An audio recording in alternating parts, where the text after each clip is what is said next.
Today, I'm going to explain a comedy and horror film called Jennifer's Body. Spoilers ahead. Watch out and take care. Anita Lesnicki, known to people as Needy, is an alleged violent murderer currently locked up in a correctional facility. Needy is known for her alleged crimes and receives hundreds of letters every day from people cursing her to hell or begging her to accept Jesus Christ into her heart. Innocent or not, the scars on her body tell a different story. After kicking a doctor on the chest at the cafeteria, Needy is sent to solitary confinement. She wasn't always like this. Believe it or not, there was a time when she was considered normal. Enclosed in darkness, Needy thinks about the past several months. She came from Devil's Kettle, Minnesota. The town is named after a local waterfall. The thing is, nobody knows where the water goes. One time, a group of scientists dropped a bucket of red balls into the whirlpool, but nothing ever resurfaced. Here, in this little town where almost nothing interesting ever happens, is where it all went down. Needy is living a relatively normal teenage life. Even though she's considered as the local dork, she has a boyfriend named Chip, and is best friends with the hottest girl in school, Jennifer Check. Jen and Needy were playmates when they were young, and they've been inseparable ever since. After a school event, Jen invites Needy to watch an indie rock band called Low Shoulder who's performing at the local dive bar, Melody Lane. Later that night, Needy hangs out with Chip in her bedroom as she chooses an outfit for the rock show. Chip feels weirded out by their friendship and accuses her of doing anything that Jen tells her to do. She defends this, but deep down inside her, she knows this isn't entirely true. She tries to change the topic and makes out with her boyfriend on the bed, but they're interrupted as Jen arrives. Jen teases Chip for being jealous because he wasn't invited as she and Needy get into her car. They arrive at Melody Lane, which is more of a bar instead of a club. The bar is full for the night and they see some of their schoolmates, the foreign exchange student, Ahmet, and Craig, from the football team, whom Jen turns down. At the counter, they're approached by officer in training, Roman, a guy with who Jen has been having an on and off affair, but she turns him down too. Jen turns Needy's attention to the band as they're setting up on the stage. She drags her nerdy best friend and introduces themselves to the lead singer, Nikolai Wolf.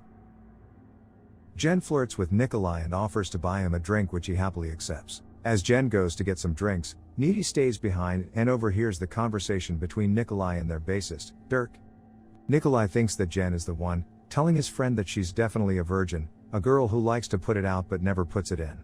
Needy confronts Nikolai and tells him that he's a sleazy creep. She goes to Jen and tells her that Nikolai only wants her because he thinks she's a virgin. Jen thinks this is crazy because she isn't even a backdoor virgin anymore, thanks to Roman. Just then, the band starts playing and they watch and listen as they open with their first song. Jen is hopeless and feels giddy about the lead singer, despite the remarks, and holds Needy's hand.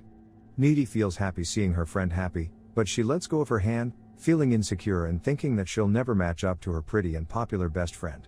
At the corner of her eye, Needy spots a fire starting near the stage. The curtains instantly catch fire and spread across the ceiling, bringing down some of the decorations. The band stops playing as the whole bar quickly goes up in flames. A stampede occurs as Needy and Jen stand in the room, hearing the cracking of bones. A pile of wood falls down, crushing some of their schoolmates as they both watch in horror. Needy snaps out and drags Jen into the bathroom.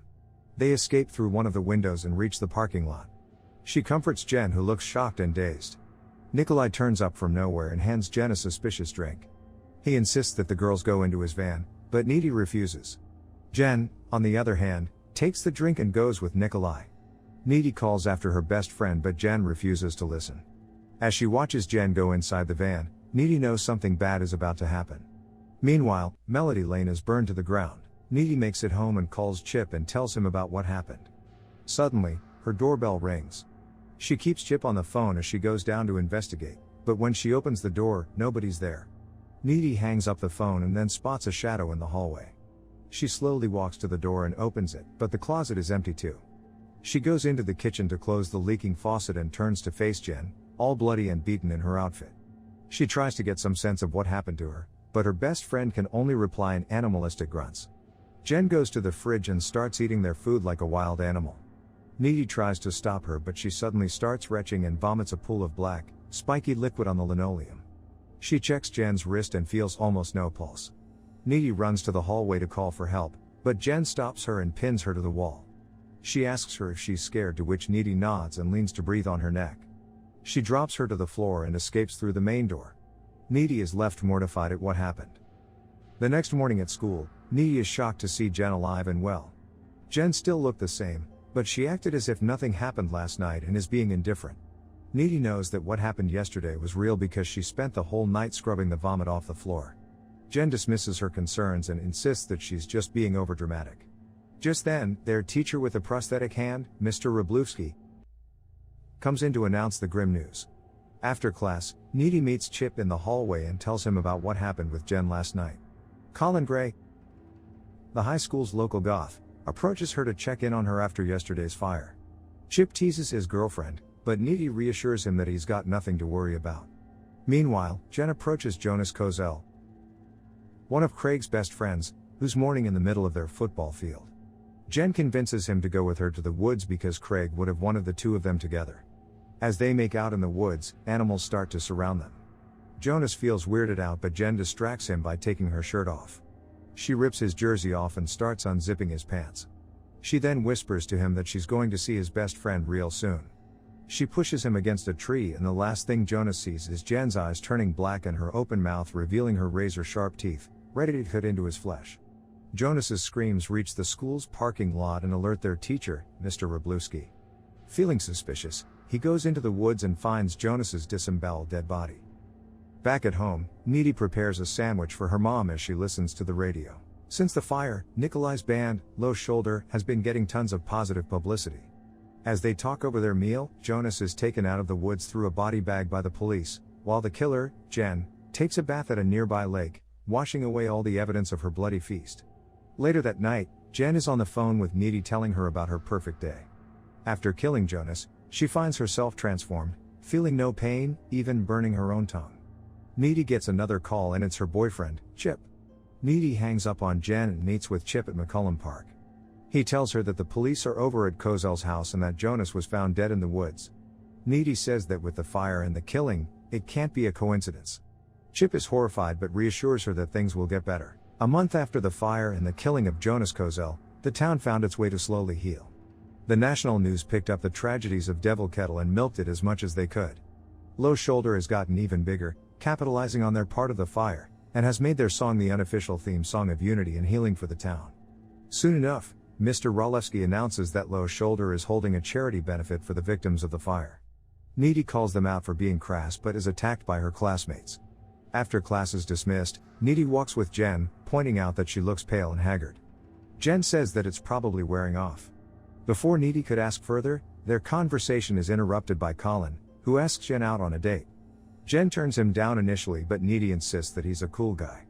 Suddenly, Jen gets an idea. She calls him back and tells him to meet at her house and watch a movie. Chip joins them in the hallway and feels weird that Colin is talking to his girlfriend again, but Needy tells him that he was only asking Jen out on a date.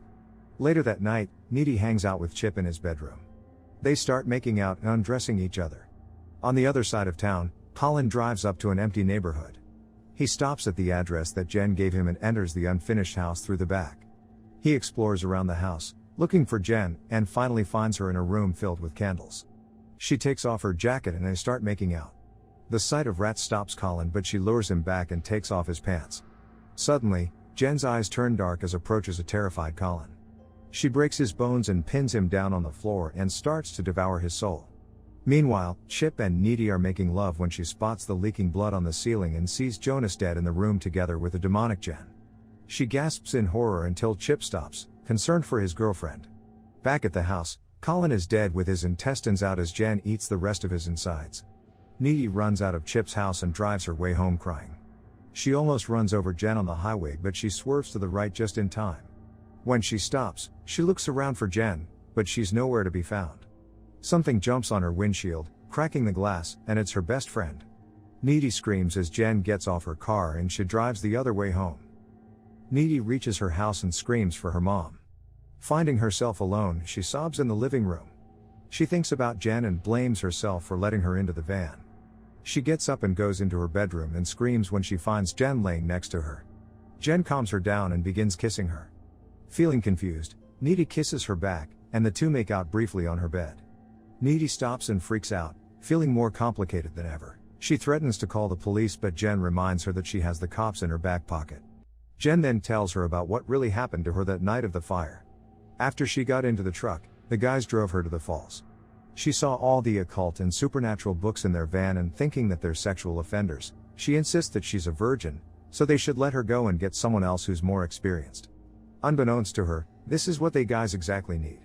When they reached the falls, Jen tried to escape, but it's really dark, so Nikolai caught her immediately. The guys carried her near the falls and tied her up as they prepared for the ritual. Dirk handed Nikolai a piece of paper and a knife. They then started the ritual. It turned out, they're sacrificing a virgin to the devil so that the devil in turn can grant them fame and success as a band. Jen begs for her life, but the guys' minds are set. Nikolai held up the knife and stabbed her multiple times before tossing the knife into the waterfall hole. Back at Needy's room, Jen finishes telling the story. She tells Needy that the stab should have killed her, but they didn't. Jen made her way back to Needy, feeling hungry for blood, but she didn't have it in her to kill her friend. On her way home, Jen approaches Ahmet, who's just leaving the scene of the fire, and makes him her first victim. Jen tells a shocked Needy that when she's eaten and full, she's unkillable. She can now withstand virtually any injury without pain and heal instantly. Needy brings up their encounter in her car, but Jen quickly dismisses it. She then demands Jen to leave, and she does so by jumping through Needy's second-floor bedroom window. Needy attends Colin's burial the next morning. She has to stop Jen in any way she can. She starts researching about demons in the occult, and a way to stop her friend from killing any more boys. Chip meets up with her at school and brings up the school dance. She tells him that they shouldn't go to the dance at all, but he's really more concerned about behavior. They go to a quieter place, and Needy finally tells Chip the truth about Jen. It turns out that Nikolai made a mistake when they sacrificed Jen because she wasn't a complete virgin anymore since junior high. According to Needy's research, if the human sacrifice is impure, the result may still be attained, but the demon will remain in the host's body, who will continue to feed its thirst for blood. Chip refuses to believe her, which prompts Needy to break up with him. As the whole school prepares for the dance, Needy worries about Jen's next victim. At Chip's house, his mother gives him a can of pepper spray, which he takes hesitantly. Meanwhile, Jen is wearing down, her hair is falling out, and her skin is breaking out. She needs to take her next victim soon. Needy arrives at the dance and keeps an eye out for Jen. Meanwhile, Chip is walking through the park to get to school when he's stopped by Jen. She lures him to the trees, saying that she wants to talk about Needy. She then lies to Chip, telling him that the reason Needy was so broken up over Colin's death was because they were hooking up on a semi-regular basis. Jen starts flirting with Chip, lying to him that she's liked him all along, and then starts kissing him. They start making out under the trees until Chip suggests they go somewhere else. Back at school, Needy watches in anger as she watches Low Shoulder open with their song. Suddenly, she realizes why Jen hasn't appeared all night. She's after Chip. Needy runs over to Chip's house and learns that he left 20 minutes ago. She then runs to the park, knowing he would have gone through there. Meanwhile, Jen takes Chip to an abandoned community pool. They sit at the edge of the pool and start kissing again. But Chip pulls back, saying that it feels weird. This angers Jen, and she pushes him to the water and starts dragging and hitting up against the tiled walls. Needy arrives just in time and finds Jen eating her boyfriend's neck. She jumps into the pool and tries to drown her former friend. She goes back to Chip, who's still alive but bleeding, and tosses her the pepper spray. Jen resurfaces from the water and she sprays the bottle at her. She screams and vomits black puke all over them. Jen starts levitating and steps outside the pool. Needy and Chip get out of the pool. Needy finally confronts Jen, telling her that she was never a good friend. Jen always wants what she wants. Needy accuses her of being insecure and tells her that she's no longer socially relevant. Jen screams at her and threatens to eat her soul, but when she lunges towards her, Chip brings up the broken pool cleaner and stabs her in the torso. She pulls out the pole, in pain but still alive, and walks away from her former friend. Needy then comforts Chip. They apologize to each other and declare their love for each other, but it's too late. Chip has been bleeding too fast and has lost a lot of blood.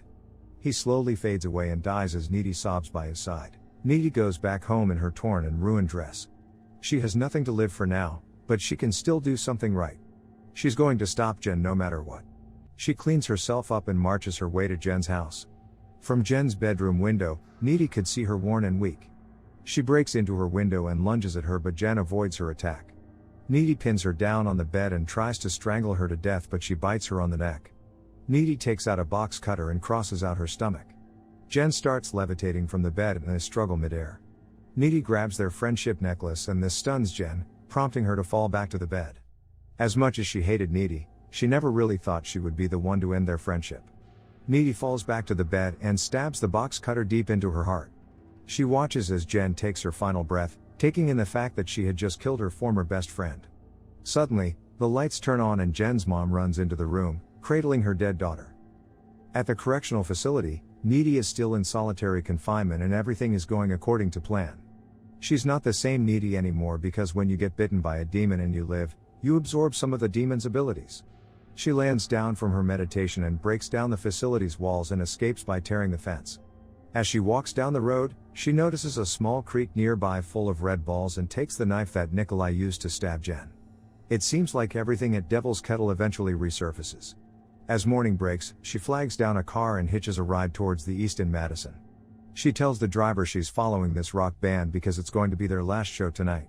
Later on, the police find all the members of Low Shoulder dead in their hotel room. Subscribe to watch more videos like this. Turn on notifications. And leave a like, it really helps the channel out. Thank you for watching.